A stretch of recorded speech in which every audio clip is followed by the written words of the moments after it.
Arc subclasses have gone through a bit of a renaissance over the last few seasons as Amplified got buffs, Bolt Charge was introduced, and a fourth aspect was given for every class. While it's practically impossible to replace Well of Radiance and Song of Flame for raid boss scenarios, other balance changes along with these additions have led to the point that Stormcallers not only got this definitive ability for ad clear, but it has ways to compensate for its lack of burst damage that has haunted the subclass for years. We're going to use Crown of Tempests today to spam abilities as fast as possible and focus on munching ads, as well as maintaining a decent single target DPS when necessary. This build excels in non-raid boss encounters, mainly in content equivalent to Nightfalls and portal activities. The higher the ad density, the higher the value of Crown of Tempest. The more teammates you have, the more value you will get out of Arc Soul as well. This build is obviously going to revolve around Arc Warlock. We're going to be using the Stormtrace Super, which is great for ad clear. It has some initial burst damage that can kill champions in lower end content or high health targets, or at least put a dent in them. Get you some early kills to proc Conduction Tines, and make sure that its synergy with Crown is up as much as possible. Crown will give you increased duration with kills with your abilities. So as long as you are getting kills with this or your other abilities, you'll get more duration out of this, up to like 3 times the duration. And it will put up some pretty decent damage as long as you hit the initial burst and you hold the trigger down the whole time, because it will ramp up damage the longer you hold down the damage button. Now, obviously, it's not made for boss damage, but in a pinch, it'll do just fine. Class ability, we're going to use Healing Rift. You can possibly switch this up with Empowering Rift once the Empowering Rift buffs come out. But for now, healing is generally the downfall of Arc, so taking Healing Rift is an easy play. For your melee, we're going to take Ball Lightning. This is ranged and a bit safer than Chain. However, Chain Lightning can apply Jolt as long as you feel safe enough to use it. Ball Lightning is just generally the more consistent option that you don't have to get close to use. You are going to be using every ability in this toolkit, so your melee pick is definitely up to you, but you definitely want to bring something that you can press reliably and get a kill with. For grenades, I'm going to say it's your preference, but I have a strong case to make for Flux Grenade as your main pick, and then Storm or Flashbang if you want to flex. Flux Grenade will do good single target damage, which is one of the pain points of Arc, so it has a very fast cooldown these days after its change. It does respectable damage equivalent to about a Touch of Flame Fusion Grenade, so it's definitely a great pick for single target scenarios. For aspects, you do have to go with Electrostatic Mind and Arc Soul here. Ionic Traces are the premier Arc Warlock feature, giving you 15% of your grenade melee and class ability energy, and you get one on every Arc ability kill or kill on a debuffed enemy. We're going to combine that with Arc Soul so that you can take advantage of the higher uptime on your Rift by making sure all 3 of your abilities provide Ionic Traces. This will give your Rift offensive capabilities, as well as letting you get faster cooldown with it in a team-based situation. And without you having to do any input, it will help you stack Conduction Tines, make those traces, and discharge Bolt Charge. On top of this, it is a strong passive benefit that scales with your fire team. The more people you have on your team, the more Arc Souls you're giving out, the more damage you are getting out of this ability. In addition, while you are picking up Ionic Traces, Electrostatic Mind will make you amplified, which gives you damage resist now, as well as improves your Arc Soul to be a 5-round burst, which just generally increases its DPS. This will make sure that you are always taking as little damage as possible and dealing the most amount of damage possible.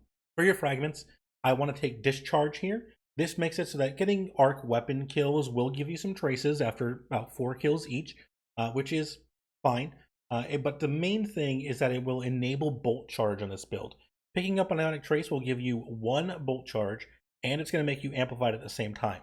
So you'll have Amplified, which will synergize with a later Fragment, as well as giving you the 1 Bolt Charge stack, which means that once you have the 1, you can just deal weapon damage to get the rest of your stacks, and then discharge it with an ability. But if you're clearing ads, this just gives you an extra bonus to do a bit of extra damage to high health targets, or clear a couple more ads, and in a boss situation, this is going to improve your single target boss damage by a huge margin. Arc of Resistance will give you damage resist while you are surrounded. It is a pretty generous AoE, and it's pretty hard to say that taking this is anything but mandatory on Arc. If you are running Arc, you want to have this up because you're going to be in close range a lot of the time.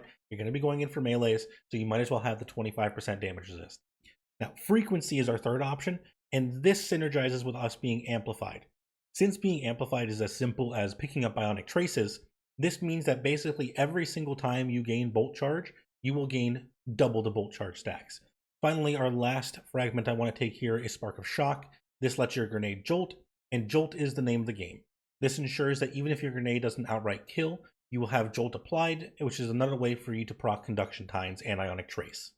For our exotic armor, we're taking Crown of Tempests here. The main effect of Crown of Tempest is Conduction Tines, where when you get an arc ability kill, or a kill with the damage from a jolt burst, it has to be a kill with the jolt, not a kill on a jolted target, you will gain a stack of Conduction Tines up to 3 stacks. These stacks last for 7 seconds. Additional kills with arc abilities or jolt will refresh the timer, and all stacks fall off at once. While you have Conduction Tines active, your grenade, melee, and super will have increased regen, and your stormtrace will drain less energy per second. This scales with your stats, but at 70, the boost should be equivalent to 168, 335, and 503% increased regen as 1, 2, or 3 stacks, as well as a 22, 44, or 66% slower super drain, which is basically increased duration for your stormtrace. Currently, this is a little bit bugged and it's not stacking as fast as it should, but even then it is still powerful. Right now, when you're getting a multi-kill, you're only getting 1 stack generally of Conduction Tines. You should be getting 1 for each kill in the multi-kill, so it's a little bit bugged. Even then, it is still powerful, and in a lot of endgame content, you're killing things one at a time, so you will still see this stack up pretty quickly, and even 1 or 2 stacks is a very strong effect. You don't need to be at 3 all the time. Your goal is to be at 3 as much as possible. For our stat spread, you were looking for an even stat spread between grenade, melee, class, and super, with a preference for super and grenade. I personally was running 3 grenadier pieces, 1 paragon piece, and a 2.0 Crown of Tempest, but a specialist piece might be the best option there. With fonts, my goal was to get as close to 4 100s as possible, with a slight leaning for my grenade and super to go over that for the damage buff. For your weapons, I want to talk about legendaries first, which I think you should be considering weapons that have jolting feedback, volt shot, or demolitionist. If you want to take a special weapon in the first slot, a rocket pulse is a great pick, but anything with demo will be really useful here. You're going to be getting about 15 to 20% depending on what you're getting with your kills, and then Ionic Traces on top of that. So building into that ability regen with your weapon is a great pick here. Heavy weapons should be a bossing heavy, so ideally I'm talking grenade launchers, rockets, or linears depending on the content you're in and what you're doing. But for your exotic, which I think you should be running your exotic in your energy slot here, Cold Heart is my pick. Because Cold Heart is good total ammo damage. It's not amazing DPS. It will, maintain a decent rotation, so you can keep up with something like Prismatic. It's just going to take you a bit longer to actually deliver that damage. But while Cold Heart is charged all the way, you will be generating Ionic Traces on every couple of hits, which will give you at least 1 stack to get you Bolt Charge, which will provide you more single target damage on top of your abilities, your heavy, and Cold Heart itself. So I would also consider something like Lodestar, Thunderlord, or Cloud Strike. All of those kind of build into Arc and Bolt Charge and Jolt in some way. But Cold Heart directly provides Ionic Traces in the neutral game scenario, so you can get your ability regen going. You can maintain the uptime on your Arc Souls, which will discharge your Bolt Charge, as well as giving you a stack of Bolt Charge pretty consistently to make sure you're never off of the Bolt Charge rotation. Thunderlord and Cloud Strike also directly build your Bolt Charge, but they're not going to help you get Ionic Traces to make sure you have that uptime on your abilities to discharge it. So because of that, I feel like Cold Heart is just the best pick here. As a special weapon, you can pretty reliably get your special ammo economy up, so you're not running out of ammo very often. And if you do, it's probably because you're in the middle of a boss and you've already dumped all your heavy, and you're just dumping Cold Heart to try and maintain your ability uptime and get a little bit more damage in before you're totally done. So let's talk about how you want to play this build. Your main goal is to spread as much jolt as possible and get last hits with either that or your abilities themselves. You want to focus your grenade on a target that it can kill quickly, use and play around your rift consistently to maintain your Arc Soul uptime, which can provide a very steady stream of traces and Conduction Time stacks, as well as make sure you're picking up all those traces and all your orbs. You want to use your super liberally, as it will easily last several times the normal duration, provide a solid chunk of damage over that time, and you're going to have a ridiculous amount of cooldown speed with Conduction Times up. You want to treat it as another ability in your rotation, and you'll never have to deal with adds ever again.